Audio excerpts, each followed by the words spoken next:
How to recognize a witch. The next evening, after my grandmother had given me my bath, she took me once again into the living room for another story. "Tonight," the old woman said, "I'm going to tell you how to recognize a witch when you see one." "Can you always be sure?" I asked. "No," she said, "you can't, and that's the trouble. But you can make a pretty good guess." She was dropping cigar ash all over her lap, and I hoped she wasn't going to catch on fire before she'd told me how to recognize a witch. "In the first place," she said, "a real witch is certain always to be wearing gloves when you meet her." "Surely not always," I said. "What about in the summer when it's hot?" "Even in the summer," my grandmother said. "She has to. Do you want to know why?" "Why?" I said.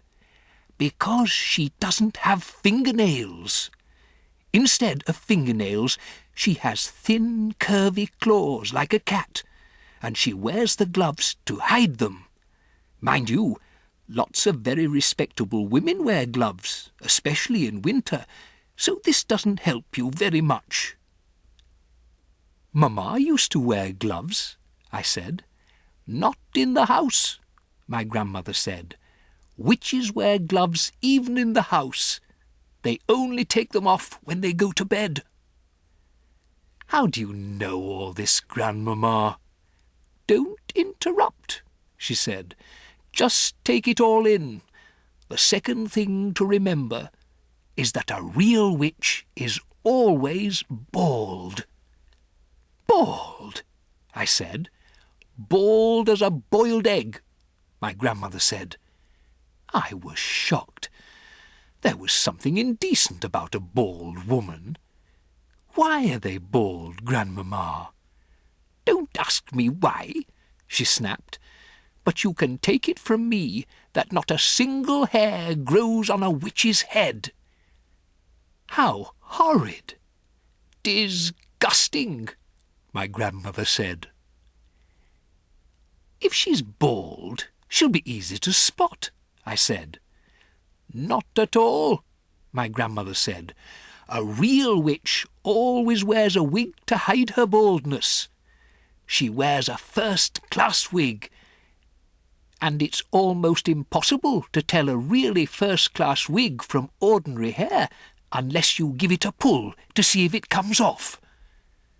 "Then that's what I'll have to do," I said. "Don't be foolish," my grandmother said. "You can't go round pulling at the hair of every lady you meet, even if she is wearing gloves. Just you try it and see what happens." "So that doesn't help much either," I said.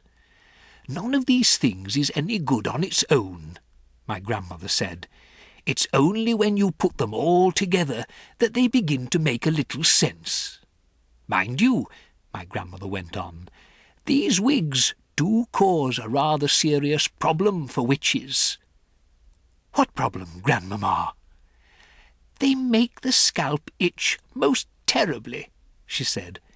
"You see, when an actress wears a wig, or if you or I were to wear a wig, we would be putting it over our own hair.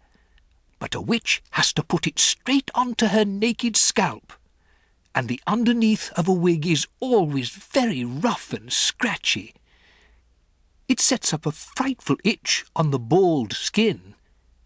It causes nasty sores on the head. Wig rash, the witches call it, and it doesn't half itch." "What other things must I look for to recognize a witch?" I asked. "Look for the nose holes," my grandmother said. "Witches have slightly larger nose holes than ordinary people. The rim of each nose hole is pink and curvy, like the rim of a certain kind of seashell." "Why do they have such big nose holes?" I asked. "For smelling with," my grandmother said. "A real witch has the most amazing powers of smell. She can actually smell out a child who is standing on the other side of the street on a pitch-black night. She couldn't smell me, I said. I've just had a bath. Oh, yes, she could, my grandmother said. The cleaner you happen to be, the more smelly you are to a witch.